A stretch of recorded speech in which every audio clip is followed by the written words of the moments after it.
Okay, good evening all. It's Devora Krasnianski from Adai, and once again I'm very excited to welcome Rabbi Eliyahu Prero, who will be talking about finances and Shalom Bayis.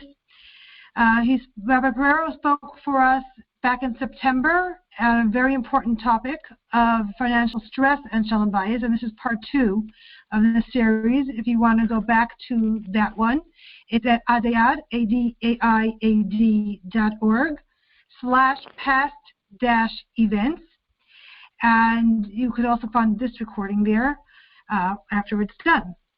So Rabbi Prero works with Mesila as far as supporting people in their finances, not providing the money, that would be lovely, but the ideas of how to take care of finances, how to talk about finances, and this is part 2 in our series. You could also check out all our other resources and other past events and upcoming events on our website. That's adaiad, adaiad.org. So Rabbi Prero, let's just jump right into the topic of budgeting and Shalom Bayis. And you did prepare a worksheet that was included on the page adaiad.org/budgeting. And those who did not download it, you can go there now, or you can download it later, but we'll be referring to it throughout the talk. Rabbi Prero? Yeah. Okay, thank you very much, Mr. Krasnianski. Listen, it was a wonderful time last time. I got a lot of great feedback from many listeners, and today is not just about you, all of the listeners out here and the future listeners, because there may be thousands in the future, maybe thousands right now, I really don't know, who are listening as passive listeners. I really need your participation. And today we're going to be going through a budget, and we're going to try to make some budget. We're going to give some really interesting tips, hopefully. And what I need your participation is in the following. If you don't mind, you could send this in anonymously. Number one, I need questions. And I know it sounds like you're bothering me with your questions. No. I need your specific questions about budgeting, what bothers you about budgeting. More importantly, not what bothers you, but after you've completed or in the middle you've completed your budget, what conclusions have you reached based on your budget? And that's really interesting. What further questions do you have? And the reason, if you send it to me, my email, it should be on the program, eprero@mesilausa.org. I'll probably say it another 10 times by the time we're done, is because that helps to shape future conversations, because I could say, I got 10 questions about the same thing. That's number one. 10 questions, very, very popular, and it's an ongoing conversation. This is really just the beginning. We need to find a little bit more of a median, what people are spending, what people are earning, and that information comes from you. So everyone who's listening, please be in touch with me, Mr. Krasnianski, in the office as things go on. In addition, I have questions on the bottom. People call me up. I got a few even after last session about coaching. And do me a favor, if you're calling about coaching, Mesila.org. I believe that's the email address, info@Mesila.org. Call the office over there at Mesila if you're looking for a specific coach. If it's for coaching, if you have a specific question about budgeting, then you're welcome to reach out to me. Okay, that was 3 minutes.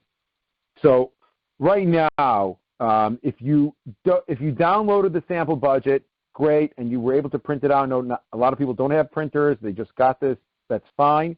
It's really great. We'll be referring to it. If you didn't have it, that's also okay, because we're going to break down the budget into 10 different parts. Now, if you do the math, 35 divided by 10 is 3.5. So I have 3.5 minutes for every part of the budget, which is really tough, but I'll try to make it work. Do the best I can. The tone is there's a lot of stuff that could bring us down, but we're going to try to keep it positive. And one of the challenges in budgeting is it involves a lot of numbers. I have that with a lot of clients. They tell me, I really don't know numbers. I really don't understand them. And it doesn't really work for me. So in the end, everything's just a hodgepodge. It's in the sky. And I really don't know how to budget. And I tell them, that's really great. And I understand it's really hard. It's really arithmetic. A lot of what is challenging in regarding the budget is the amount of numbers that you have to get, and it's different categories. So in conversation with a really great guy, Aaron Katzman from Mesila, he had a really great advice to me. He deals with investments more than just the nuts and bolts of budgeting. And his idea was start small. Start small. So we're going to start small. And starting small means what are your fixed expenses every single month? If you take a look at our sample budget, we have about 13 things. That numbers, it's 2 through 14. And that's your fixed cost. So the idea is, number one, to go through the fixed costs and that people should fill in the fixed costs as we go along. If you do not know what they are, then just guess. That's fine. Do the best you can and just guess and say, oh, I guessed on this, but I really got to figure it out. What happens is when you write it down, if you have a pen, if you have a paper, you want to put it on your phone, like text everything to yourself. I guess it's also okay. If you want to put it on your computer, that's great. What happens is once you write it down, once you guess, then your brain starts working. And that's kind of like where we're getting at.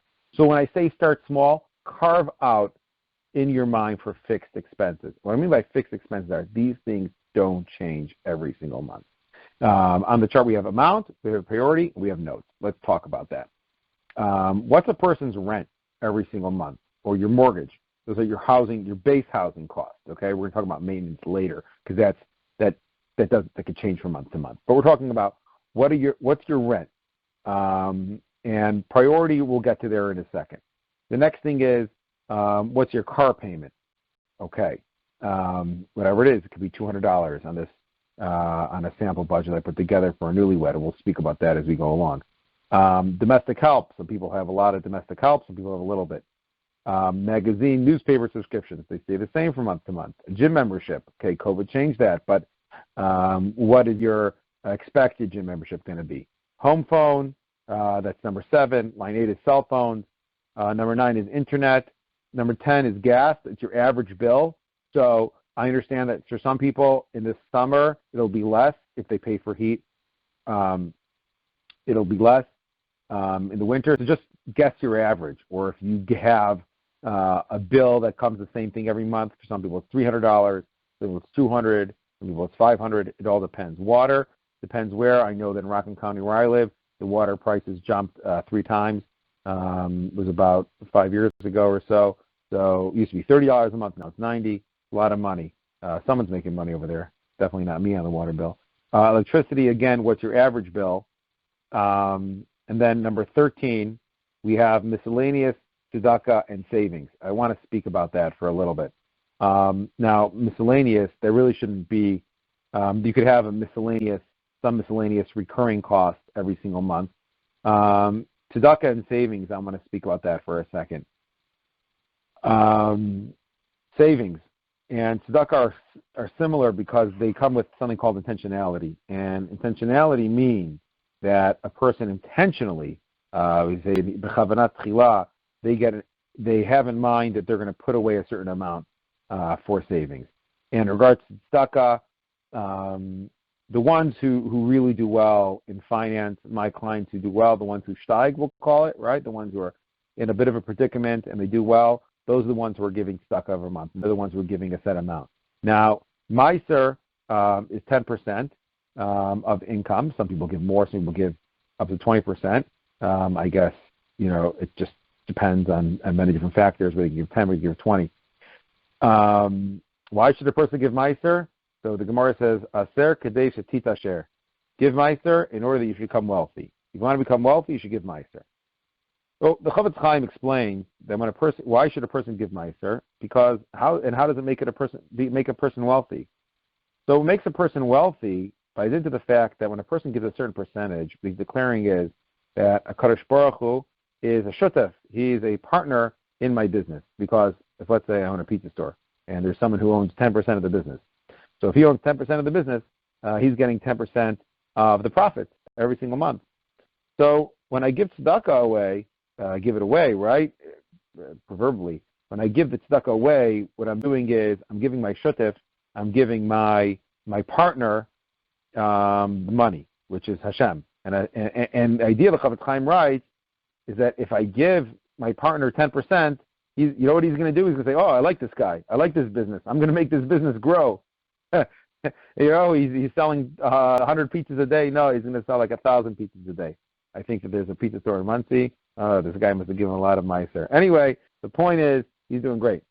The idea is that tzedakah is very, very important. Those who give tzedakah become wealthy, the Gemara says. You can test Hashem with tzedakah. Now, people come and tell me, they say 10% of my income. You want me to give 10%. I made a newlywed, sample newlywed. I don't know if that's going to be on the website.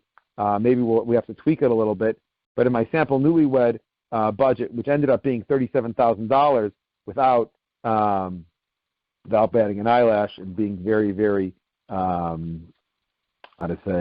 generous on the numbers. Since the expense was $37,000, and a person assuming earns that income, that's going to be $3,700 in Meiser, 1/10. That is a lot of money. And some people are in a tough spot, and they say, Eliyahu, they give me they clap it al chet, and they go to the next, field. Okay, Shalom Bayis. So where does Shalom Bayis come in? In Shalom Bayis, we have, because this is not just budgeting, it's budgeting in Shalom Bayis. I'd be cutting out like half the program. So in Shalom Bayis, this comes up a lot because one of the spouses wants to give, and the other one doesn't want to give. What do you do then? This is Krasnianski. You listening? Are you here? I muted myself. Yes, I'm listening. Go on. Oh, so what do I do? I'm the coach. I have a thing. It says tzedakah, right?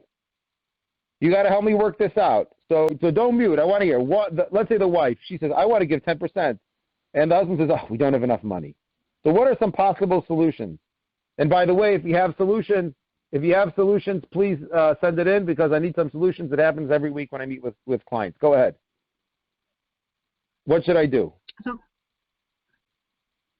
you're asking me? I'm asking you. Isn't this okay? I guess I'll give some.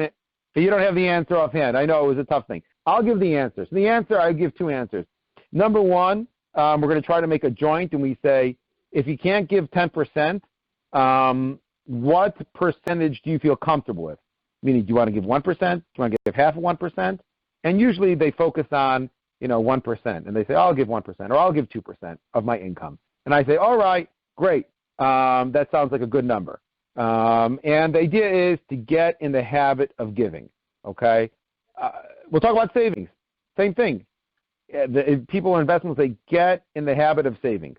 Now, in tzedakah, it could work this way, is that a wife could bring earning income, and a husband could earning income. So the wife says, if I'm earning $2,000 a month, I'm giving tzedakah. So I say, how much you want to give? So she'll give $200. And the husband will say, well, I'm earning a certain amount, and I don't want to give any tzedakah. I want to give $1. I say, okay, so you give $1 off of your income, and she'll give 10% off of his income. And it could be both vice versa. I'm just, saying things.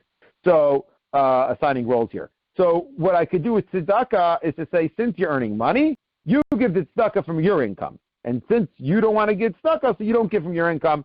And generally speaking, people have been very receptive to that as well. So either you have a general idea or you have a more specific. Now, we have line number 14, which is Shalom Bayis Fund. And I told Mrs. Krasnianski, I'm going to call her for that. So what is a Shalom Bayis Fund, and why should that be part of the monthly expenses? So what I find is that some people want to spend money on things and the other spouse doesn't understand it, whether it's a gender not understanding or doesn't understand the idea of it or why you'd want to spend that much money. So have a certain amount of money just set aside that each of them can spend on whatever without having to explain it. And that not every penny has to be explained. So if she wants to buy herself flowers on a random Tuesday, she can buy herself flowers. If he wants to buy himself an exercise trinket or whatever, he can buy it without having to explain it to her. So I call it the Shalom Bayis Fund. Do it, not every single penny has to be accounted for. $50 for her, $50 for him, about to spend however you want. Okay, and that's a really, really great point that you're making, because I hope my wife's listening to this. This is really good. So let's say I want to go buy a bagel, right? Like, people will feel a lot of times that when you start nitpicking them, that's when you're going to lose everything, right?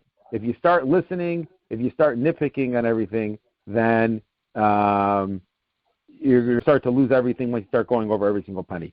So we have a lot of stories of this. I don't want to get into stories because this is about money. But I will tell you that there was an article about Reuven Feinstein in Mishpacha magazine recently. And a bacher was in Shidduchim, went out with a girl. And he went to Rabbi Reuven, and he said, Rebbe, what's your advice? It was a basic conversation.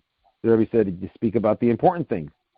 So the man said, the boy said, yeah, we spoke about hashkafa, this, that, I don't know, mala mata. We spoke about, I don't know, all these different things from Sefer Yecheskel and the Nevi'im, all these where we want to go in life. So Reuven says, yeah, but you speak about the important things.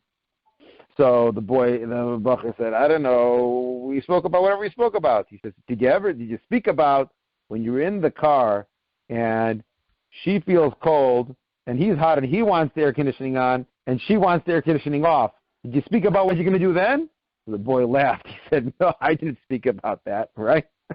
But the idea is, why is this kid laughing? Well, this kid's laughing because he says, we'll work it out. It's not really that important. And Reuven Feinstein says, the big things, right, these big ticket items that we could agree upon.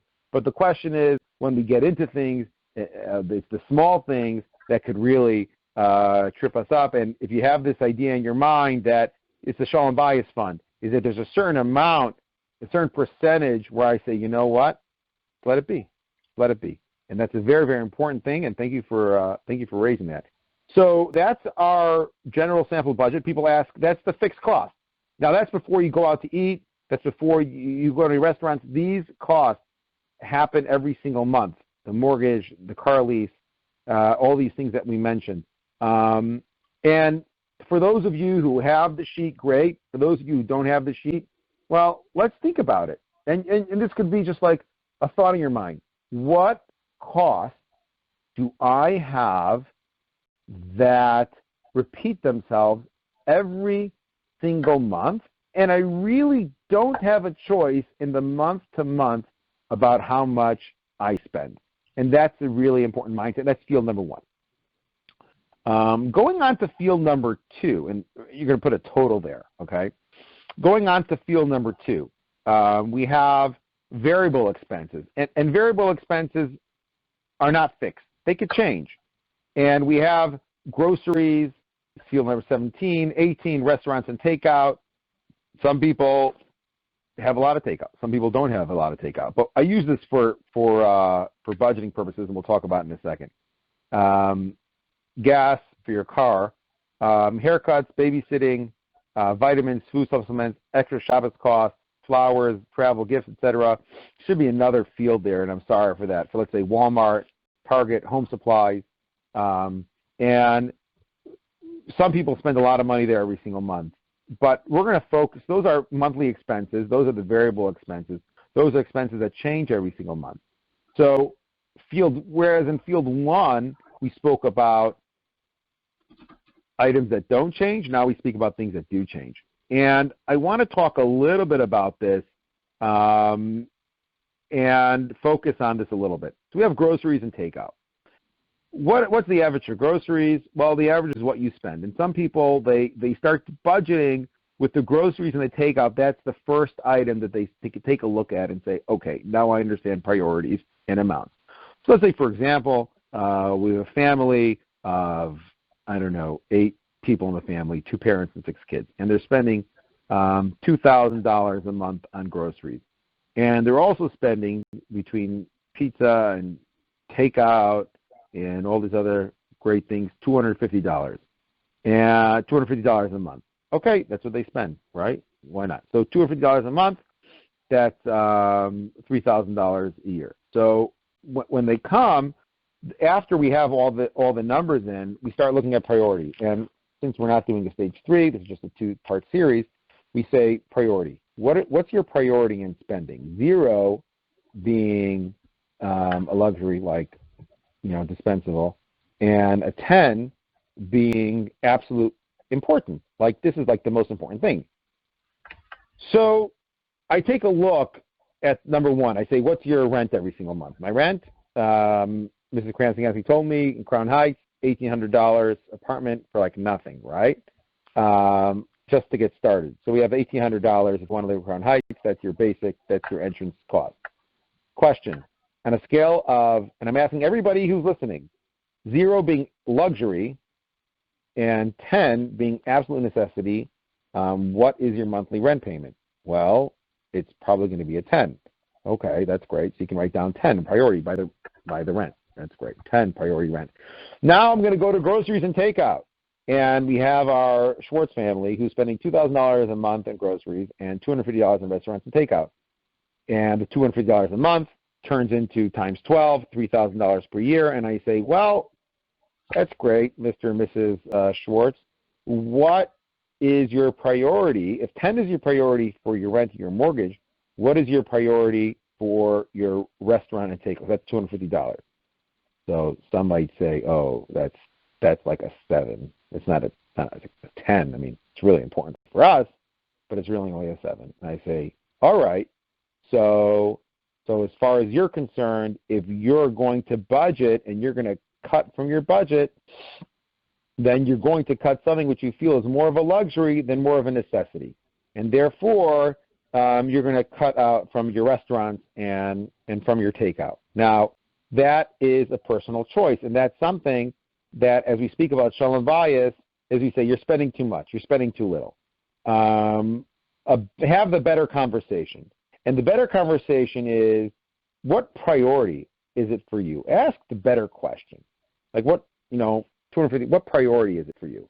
And just to give an example, I know someone really well who has domestic help, and they have a lot of domestic help. And they say, oh, for me, this is a 10. Like, just to come home and to make sure that everything is clean, this is a 10. And it happened with a few clients, especially if the wife is working. She says, listen, I work all day. I don't want to come home to a pigsty. I want to come home to everything's looking nice. Otherwise, it gets a big headache. Okay, 30 minutes later, it looks like a pigsty again. That doesn't make a difference. To me, so I say, okay, what's this to you? This is a 10. For me, this is a 10. And that's that's really a personal choice.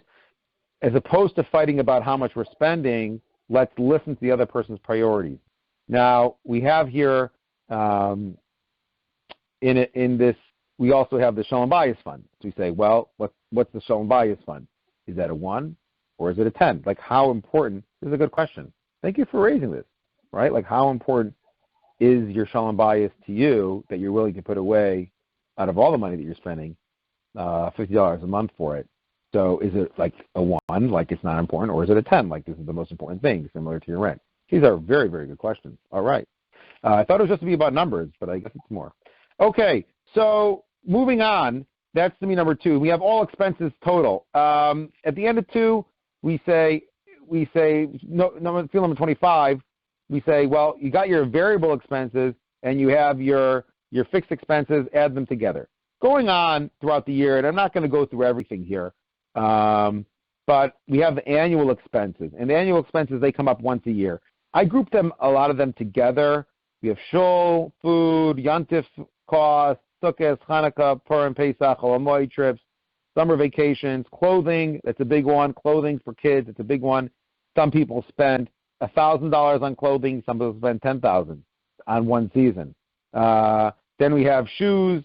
Okay, I know I'm killing you all right.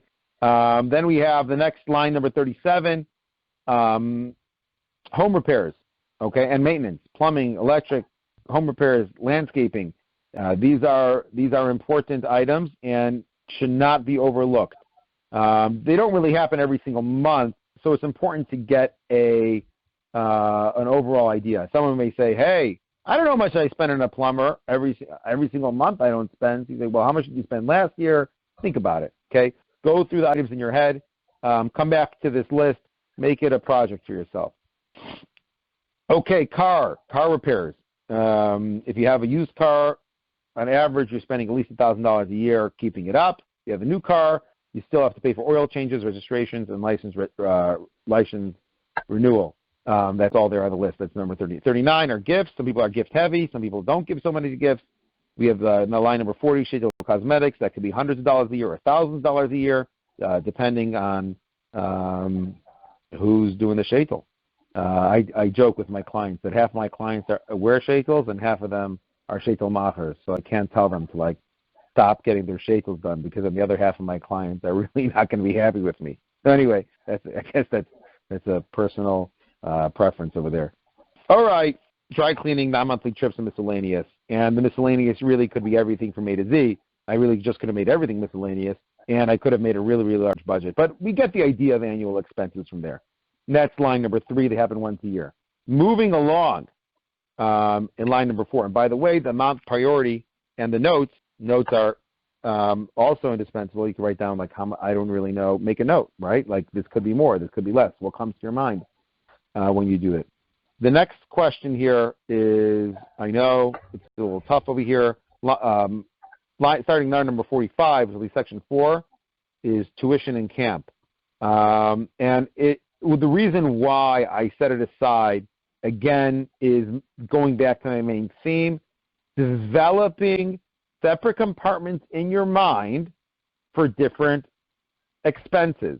Because, again, my clients tell me I'm not good at math. And I say the reason why you're very smart. You have like 4 degrees, right? The reason why it's a lot is because we don't compartmentalize, we don't split it, but we say tuition and camp. How much am I spending total tuition and camp? By the way, spend a week on it. It's better to spend a week on just one small category and say, I'm just going to find out this week, this is my project. I'm going to find out this. By the way, and it can be very expensive, but I don't have to tell you that. The next part, healthcare. That's also that's a separate category in of itself, and I have the different things there. Coming along, we have home and renters insurance, property tax, income tax, life insurance, car insurance. I can't stress enough how important it is to purchase life insurance, even for people who are newly married, or especially people who are newly married.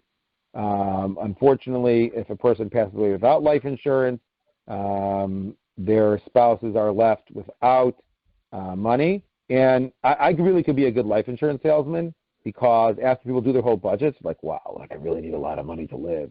And then I like go in, I'm like, have you ever given a thought of what may happen if any of you will, pass away? And they're like, oh, I really should buy life insurance. Like, oh, well, I don't sell it. But you probably know someone who does. There you go, right? A little humor here. Didn't hurt anybody, right?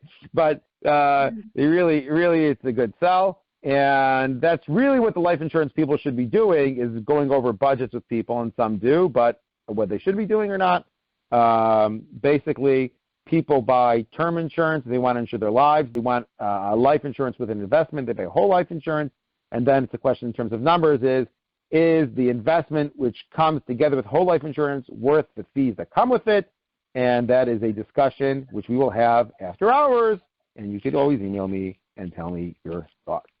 All right. Now, how do we figure this whole mess out? How do we figure this out? Anyway, how do we figure this? So the idea is monthly costs. So let's say you're spending $10,000 a month between your rent and your groceries, just these two. So you're spending $10,000 a month. So we figure that if it's $10,000 a month on the fixed and variable costs combined, we multiply that by 12. Therefore, we're spending $120,000 a year on the monthly cost. And then we add together the yearly cost. Now, the yearly cost, generally speaking, if you're paying for health care, it's a lot of money.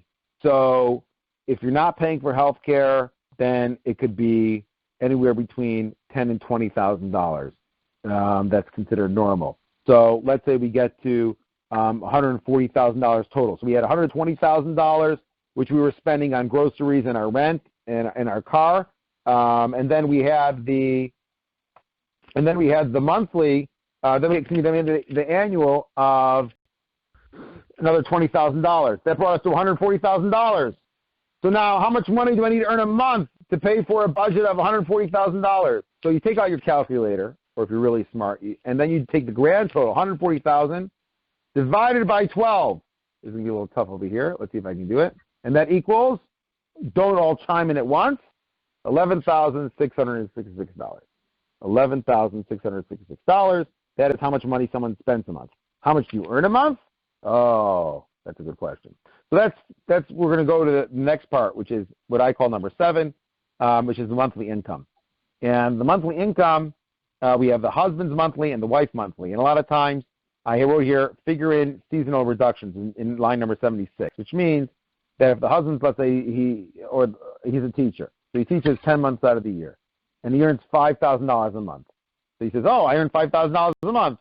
I say, oh, well, that's great. So that's $60,000. He says, oh, yeah, but I don't work 2 months out of the year. I say, oh, that's only $50,000. Yeah, you're right. So this happens like any time, and people, they get docked for this, they get docked for that. All right, we get docked for everything. Or we make more money. We get bonuses. That's the next part, annual income. Anyway, it's very important not to fool yourself. Don't fool yourself. So don't fool yourself on the seasonal reductions in salary. Don't fool yourself on the annual income, on the annual expenses either, because people, they get into debt and they say, I don't know, I was making every single month. I say, well, what about your annual expenses? Like what? I said, well, shul membership and Pesach and Sukkot and clothing and shoes. Well, we don't buy that every month. I never took that into account. Happened a million times with a million different clients. And the point is, don't fool yourself, and that's a very important point. All right, so don't fool yourself, meaning that even though you're making it every single month, you very well may have certain months that are tougher than others. And if you have months that are tougher than others, you have to look at it in terms of an annual picture, and you have to figure that into the account. If I wasn't clear enough during this presentation, then we can have a discussion on email regarding that.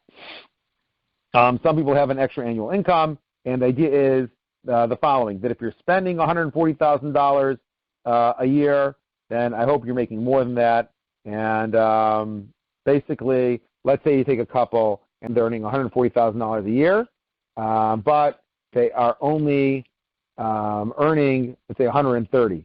So $140,000 happens, right? Minus $130,000, it's a little bit tough math, equals $10,000. Okay, to $10,000 in the whole every single year. So now that's your annual number.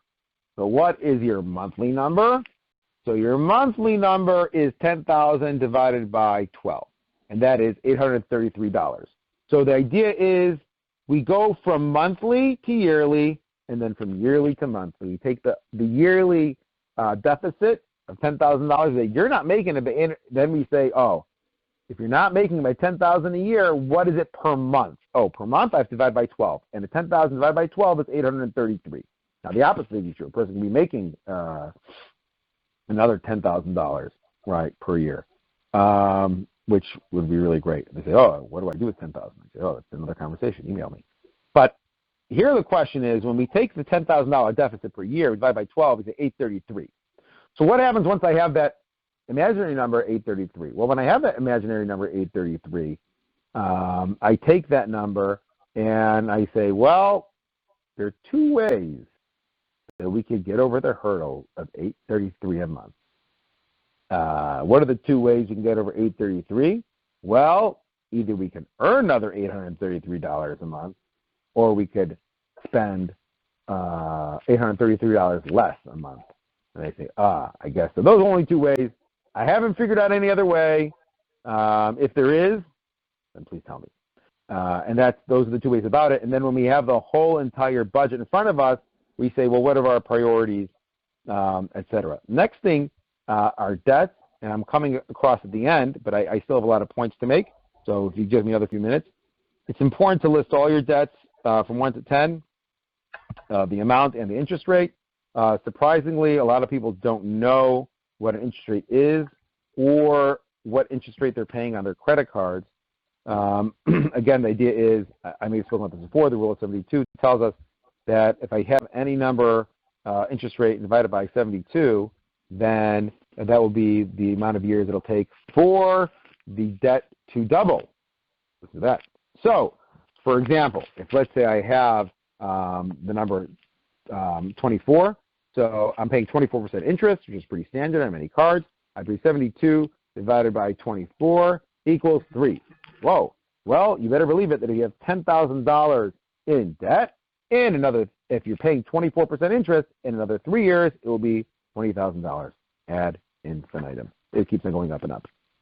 The next thing I want to speak about here, as we close out, this is pretty much one of the most important parts of the series, is aside from assets. So you do your liabilities, which are debts, subtract your assets, or your assets subtract liabilities, and you get your total number. The next thing is important about your future expenses.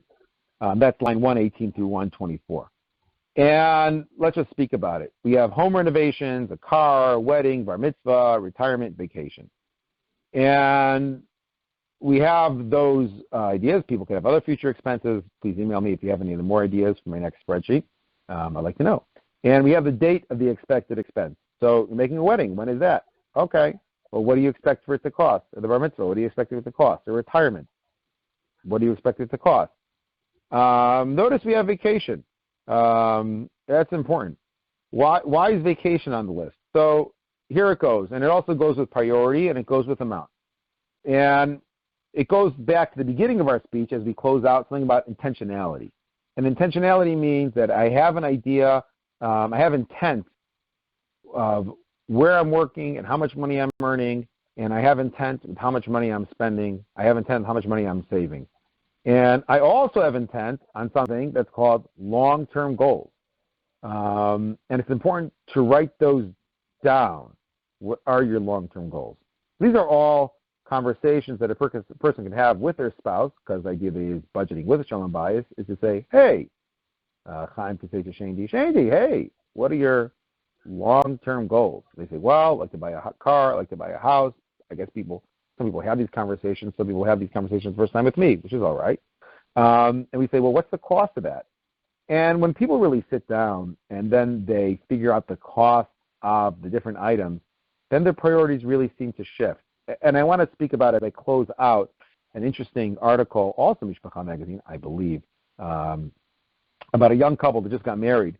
And they were having a bit of conflict regarding a vacation. So the wife, she's like this Kola wife working, and she put on she helped fit bridal grounds or something like that in some family business. Anyway, she's out there working in the morning, getting an extra job, right? He's learning. He comes home and he says, Shandy, this summer we're doing Eretz Yisrael. And she's like, what do you mean we're doing Eretz Yisrael? He's like, yeah, we got to go to Eretz Yisrael. We just got married. That's what all the couples do in Shana Rishona. And says, oh, well, what's it going to cost? I figure it's like $10,000. So she almost hits the roof, right? I don't know how much she's earning an hour, like $20 an hour, so it'd be like $500 for her. And she's like, oh, we can't do this. So they go backwards and forwards about it. I don't know. My wife and I have a debate. Do they go in the end? Do they not go in the end? I don't know. The article is a little bit too long. But the point is that he was insisting they should go. She said they shouldn't go. In the end, he said, if it's important to you, we're not going to go. And that was the whole article. I'm not going to summarize the whole thing. You could only imagine it happening in every single household that ever existed. Bottom line is that if they would have come to me, which I don't know if they even existed, but had they existed and had they come to me, I would have sat them down and I would have said, a vacation, $10,000. Okay, Chaim, you want to spend $10,000 on vacation? Yeah, sure. Everyone in Eretz Yisrael, everyone goes to Eretz Yisraal for a vacation, Shana Rishona. I say, great. Well, what are your other future expenses, and what are your priorities, and how do we work that out between both of you? So it could very well be that they both have the same priorities. It could be that they had similar priorities, and it could be that they would have sat down and they would have talked about their priorities. Then maybe they would have set the record straight. By the way, I'm not against taking a $10,000 vacation. I even think I did. But that's neither here nor there. The idea goes back to the Shalom Bayis fund, is that a person says, well, what's my priority? If I want to build my family and I want to build this connection and I'm going to go to Eretz Yisrael and it's a worthwhile investment for me and my Shalom Bayis for $10,000 and it's worthwhile investment in our life together, then it's very, very good. If it's in the big picture of things. And then it's between both people with the individual costs, the big picture, to work things out. That's just one example. I hope in the time that we had, things were clear enough. And just to summarize, we have a lot of different numbers that I went through tonight. The idea is to start small. Start on one part of your budget. Don't necessarily go for everything at once. If it's hard for you, say, what are my fixed costs every single month? Once you're done with your fixed costs, you say, well, what are my variable costs? What am I spending at the grocery every single month? Just start small. even if you start there, you say, okay, what months are more expensive to me? When do I get a hit? When do those big expenses come up? What can I do to meet those big expenses? Is it to get a better job monthly, or is it maybe to take another seasonal job? The next part about it is a lot of things I can't change in my budget. Some things I can, some things I can't change. And I can change anything. It sometimes changes harder in rent than it is in takeout, okay? And then finally, we speak about ordering the debts, getting some good insurance policies, looking into different things. And then again, it's long-term expenses and long-term goals, having a conversation about what are your priorities and trying to amend one's current life to meet those long-term goals.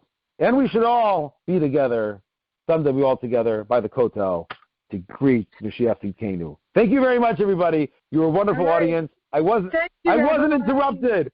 Some questions came in. What'd you say? I had some questions that came in. Oh, we love questions. Go ahead. Where's the money tree? Where is the money tree? In the midbar, there was a money tree. And if you find out where the money tree is, let me know. Anyway, go ahead. Question, okay. Yes. Investing. What do you talk about? The exact wording of the question, how do you recommend incorporating investing and budgeting? Outlay, future return, which line items? Can you talk 2 more minutes about investing? Yeah, so investing is very, very important. That would be under 13. That would be under savings. It would be in 2 parts. Number 1 would be under savings, and number 2 it would be that would be line number 13, and it would be line number 123, which is retirement.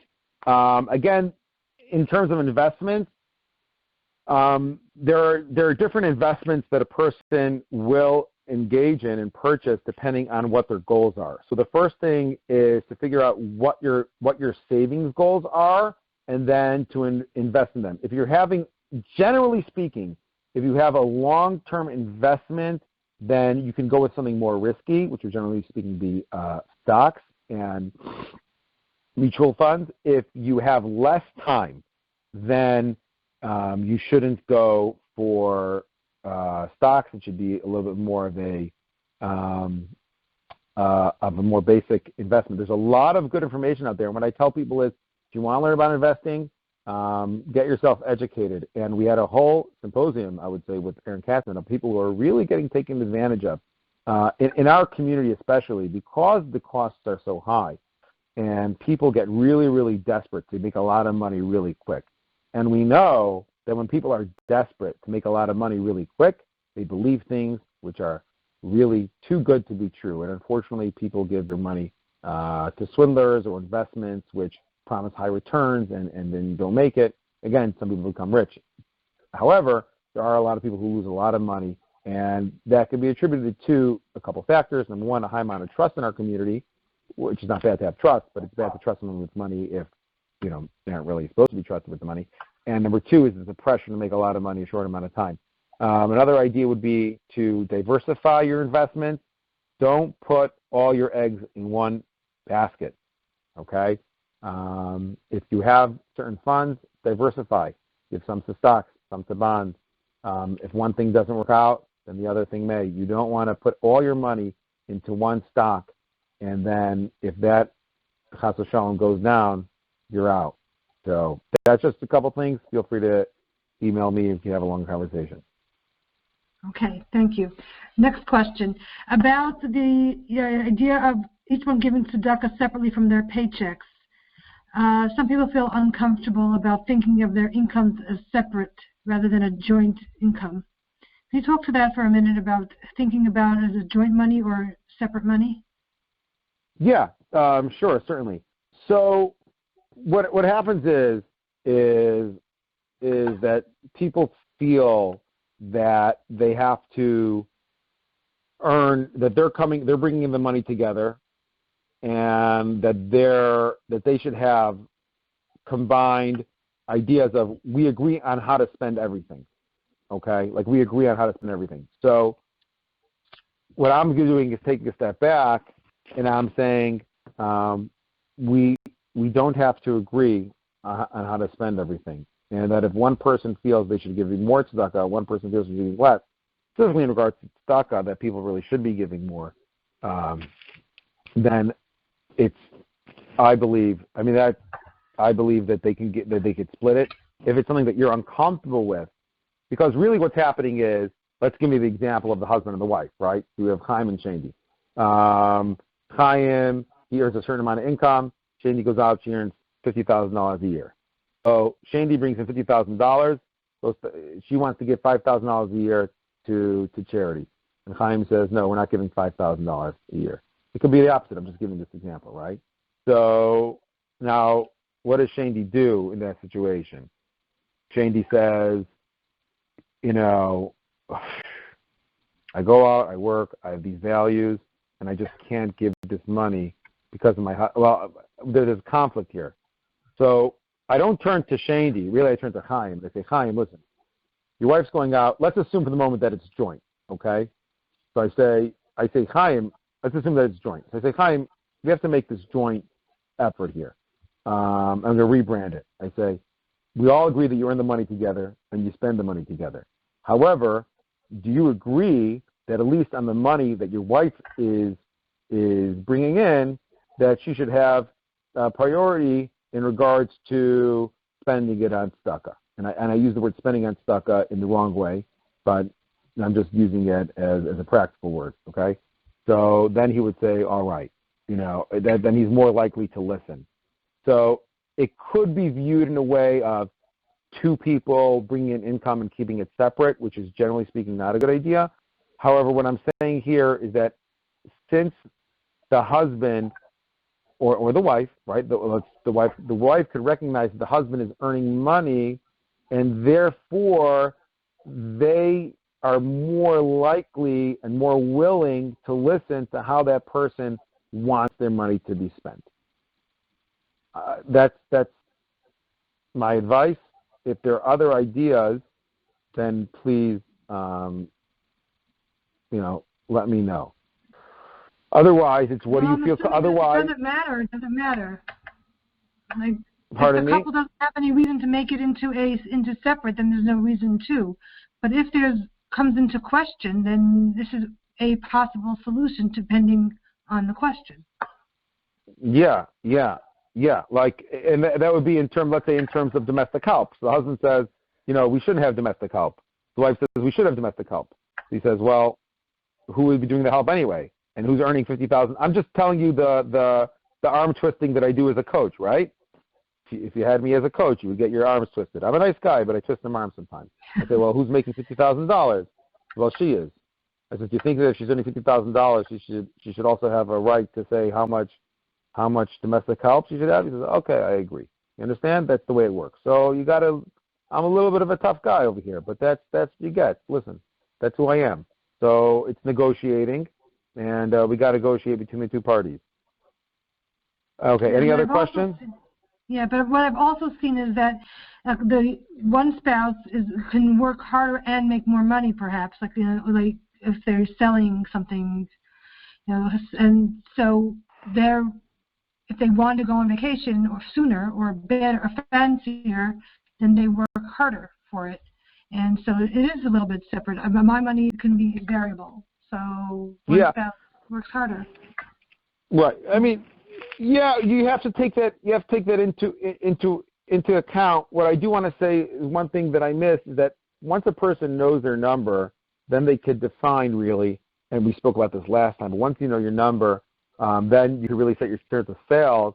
Then you have this like corporate idea of what are my sale goals, right? So let's say the internet of $10,000. I say, okay, now that I know I've earned $10,000 just to make it per year, so now I got to make $900 a month. You understand? So that's how it works. Once you have your number, then you can set your sights as now I know what the goal is. Once you know what the goal is, then you can do what it takes. But if you're just kind of like going in circles and you don't have a goal in mind, then it's pretty difficult to change gears. So you don't want to change. You don't want to get a new job and then still be $5,000 short. I mean, that happens all the time, but it's not a good idea. Anyway, go ahead. Next question. Yeah. Okay. This question is a toughie. What if the income is, there's a big gap between the income and the expenses, and those two options that you gave, either earning more money or spending less, are not possibilities? What can you do? Yeah, happens all the time. Well, that's a good question. So, number one, it's important at that point, we say, well, maybe it's time to take a look at those fixed expenses and have a discussion. Is it worthwhile to live where I live? And let me just give you an example, right? A lot of people live in Muncie, where I currently live, and it's very, very expensive. And I had a couple that lived here in Muncie. Maybe even told the story last time, but a couple lived here in Muncie. It was very expensive for them. And anyway, they weren't making it. And it was like $10,000 a year, $20,000 a year. They weren't making it. And they owed a lot of money to a lot of people. Okay, this is like a lot of clients, so don't worry about it. I'm not speaking about you. And I told them, like, well, why do you live here? And they said, well, because I want to be close to my family and we have to live here, right? Like, that's what you said, like, we have to. We have to. I said, well, why don't you live in a place which is less expensive, like Cleveland or Detroit? Well, we can't do that. It's like impossible for us.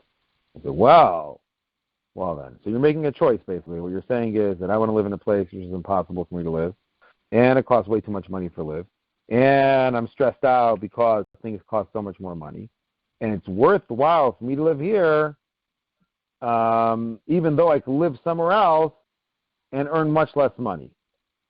So it's not like it's not an option, right, for a lot of people. Like, it's an option to live in a less expensive area, but you choose to live in that area. And just speaking to that point, then we'll say, like, it's not an option for me to change my job, right? It's not an option for me to earn more money. I don't have any options about where I send my kid to school. And I agree. And I agree that it may be hard for you to change. But the point is that if you have a certain amount and you're making obligations to people every single month, maybe it's time to take a look big picture and say, where am I headed? What's my overall direction? That's generally speaking the answer. It's more of a big picture question. And you have to answer a lot of hard questions. And by the way, the situation a lot of people got into didn't take a day, didn't take 6 months, didn't take a year, didn't take 10 years. Sometimes people, it's been a long time coming to have this conversation. So for a person to have the answer in a day, I don't think that's going to happen. But it's time to turn the corner and to do some reckoning. Thank you. Okay, last question. How do you keep track of finances? Like, for example, if I get paid late, or